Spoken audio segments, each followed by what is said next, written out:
شروع اللہ کے نام سے جو بڑا مہربان نہایت رحم والا ہے۔ الف لام را، یہ خدا کی کتاب اور قرآن روشن کی آیتیں ہیں۔ کسی وقت کافر لوگ آرزو کریں گے کہ اے کاش وہ مسلمان ہوتے۔ اے محمد صلی اللہ علیہ وآلہ وسلم، ان کو ان کے حال پر رہنے دو کہ کھا لیں اور فائدے اٹھا لیں، اور طول عمل ان کو دنیا میں مشغول کیے رہے۔ ان قریب ان کو اس کا انجام معلوم ہو جائے گا۔ اور ہم نے کوئی بستی ہلاک نہیں کی مگر اس کا وقت مرقوم و معین تھا۔ کوئی جماعت اپنی مدت وفات سے نہ آگے نکل سکتی ہے نہ پیچھے رہ سکتی ہے۔ اور کفار کہتے ہیں کہ اے شخص جس پر نصیحت کی کتاب نازل ہوئی ہے، تو دیوانہ ہے۔ اگر تو سچا ہے تو ہمارے پاس فرشتوں کو کیوں نہیں لے آتا؟ کہہ دو ہم فرشتوں کو نازل نہیں کیا کرتے مگر حق کے ساتھ، اور اس وقت ان کو مہلت نہیں ملتی۔ بے شک یہ کتاب نصیحت ہم ہی نے اتاری ہے اور ہم ہی اس کے نگہبان ہیں۔ اور ہم نے تم سے پہلے لوگوں میں بھی پیغمبر بھیجے تھے، اور ان کے پاس کوئی پیغمبر نہیں آتا تھا مگر وہ اس کے ساتھ استہزاء کرتے تھے۔ اس طرح ہم اس تکذیب و ضلال کو گناہ گاروں کے دلوں میں داخل کر دیتے ہیں، سو وہ اس پر ایمان نہیں لاتے، اور پہلوں کی روش بھی یہی رہی ہے۔ اور اگر ہم آسمان کا کوئی دروازہ ان پر کھول دیں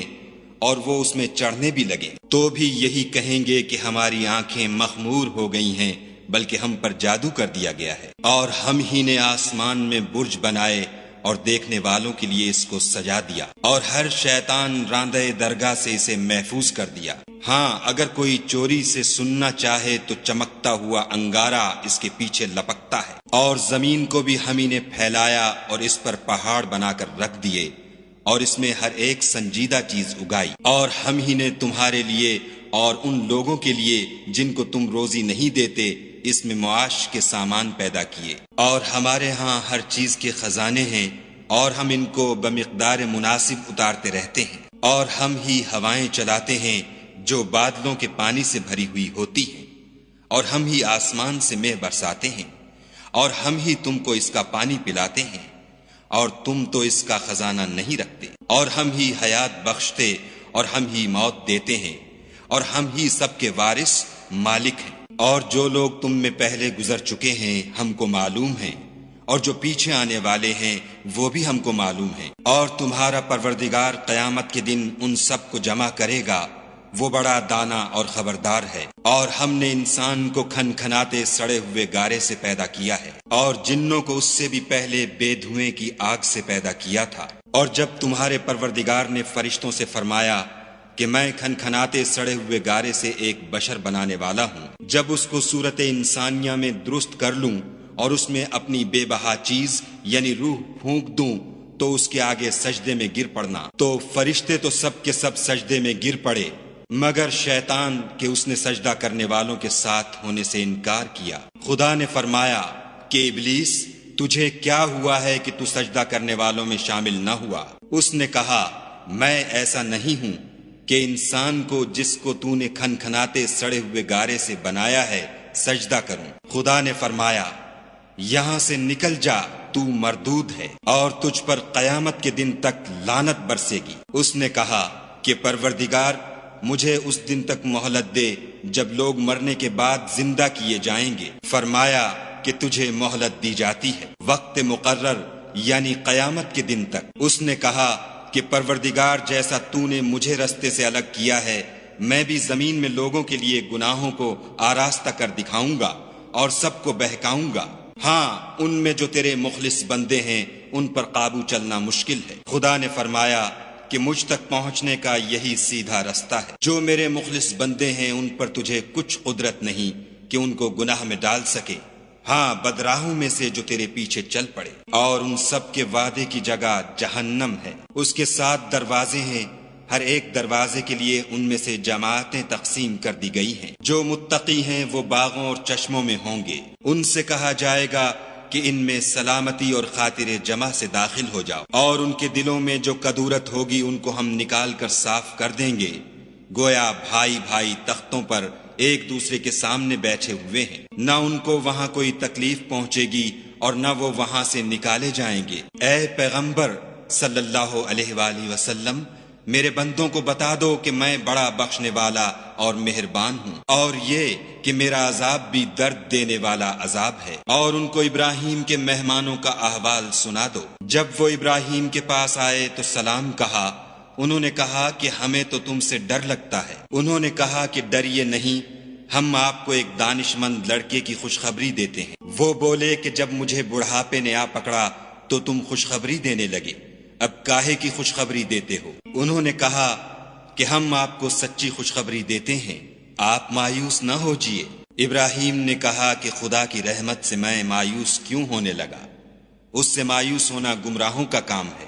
پھر کہنے لگے کہ فرشتوں تمہیں اور کیا کام ہے؟ انہوں نے کہا کہ ہم ایک گناہ گار قوم کی طرف بھیجے گئے ہیں کہ اس کو عذاب کریں، مگر لوط کے گھر والے کہ ان سب کو ہم بچا لیں گے، البتہ ان کی عورت کہ اس کے لیے ہم نے ٹھہرا دیا ہے کہ وہ پیچھے رہ جائے گی۔ پھر جب فرشتے لوط کے گھر گئے تو لوط نے کہا تم تو ناآشنا سے لوگ ہو۔ وہ بولے کہ نہیں، بلکہ ہم آپ کے پاس وہ چیز لے کر آئے ہیں جس میں لوگ شک کرتے تھے، اور ہم آپ کے پاس یقینی بات لے کر آئے ہیں اور ہم سچ کہتے ہیں۔ تو آپ کچھ رات رہے سے اپنے گھر والوں کو لے نکلیں اور خود ان کے پیچھے چلیں، اور آپ میں سے کوئی شخص پیچھے مڑ کر نہ دیکھے، اور جہاں آپ کو حکم ہو وہاں چلے جائیے۔ اور ہم نے لوط کی طرف وحی بھیجی کہ ان لوگوں کی جڑ صبح ہوتے ہوتے کاٹ دی جائے گی، اور اہل شہر لوط کے پاس خوش خوش دوڑے آئے۔ لوط نے کہا کہ یہ میرے مہمان ہیں، کہیں ان کے بارے میں مجھے رسوا نہ کرنا، اور خدا سے ڈرو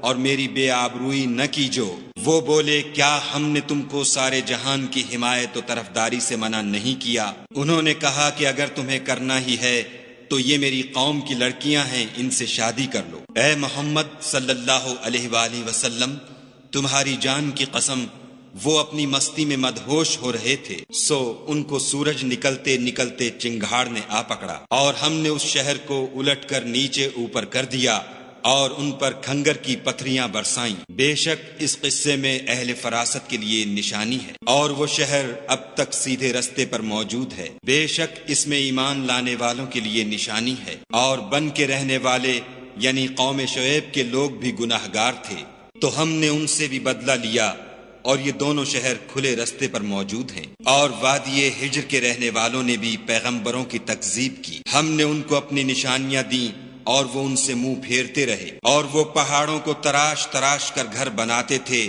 کہ امن و اطمینان سے رہیں گے، تو چیخ نے ان کو صبح ہوتے ہوتے آ پکڑا، اور جو کام وہ کرتے تھے وہ ان کے کچھ بھی کام نہ آئے۔ اور ہم نے آسمانوں اور زمین کو اور جو مخلوقات ان میں ہے اس کو تدبیر کے ساتھ پیدا کیا ہے، اور قیامت تو ضرور آ کر رہے گی، تو تم ان لوگوں سے اچھی طرح سے درگزر کرو۔ کچھ شک نہیں کہ تمہارا پروردگار ہی سب کچھ پیدا کرنے والا اور جاننے والا ہے۔ اور ہم نے تم کو 7 آیتیں جو نماز میں دہرا کر پڑھی جاتی ہیں، یعنی سورہ الحمد اور عظمت والا قرآن عطا فرمایا ہے، اور ہم نے کفار کی کئی جماعتوں کو جو فوائد دنیاوی سے متمتع کیا ہے، تم ان کی طرف رغبت سے آنکھ اٹھا کر نہ دیکھنا، اور نہ ان کے حال پر تعسف کرنا، اور مومنوں سے خاطر اور تواضع سے پیش آنا، اور کہہ دو کہ میں تو اعلانیہ ڈر سنانے والا ہوں، اور ہم ان کفار پر اسی طرح عذاب نازل کریں گے جس طرح ان لوگوں پر نازل کیا جنہوں نے تقسیم کر دیا، یعنی قرآن کو کچھ ماننے اور کچھ نہ ماننے سے ٹکڑے ٹکڑے کر ڈالا۔ تمہارے پروردگار کی قسم ہم ان سے ضرور پرسش کریں گے ان کاموں کی جو وہ کرتے رہے، پس جو حکم تم کو خدا کی طرف سے ملا ہے وہ لوگوں کو سنا دو، اور مشرکوں کا ذرا خیال نہ کرو۔ ہم تمہیں ان لوگوں کے شر سے بچانے کے لیے جو تم سے استہزاء کرتے ہیں کافی ہیں، جو خدا کے ساتھ اور معبود قرار دیتے ہیں، سو ان قریب ان کو ان باتوں کا انجام معلوم ہو جائے گا، اور ہم جانتے ہیں کہ ان کی باتوں سے تمہارا دل تنگ ہوتا ہے، تو تم اپنے پروردگار کی تسبیح کہتے اور اس کی خوبیاں بیان کرتے رہو، اور سجدہ کرنے والوں میں داخل رہو، اور اپنے پروردگار کی عبادت کیے جاؤ یہاں تک کہ تمہاری موت کا وقت آ جائے۔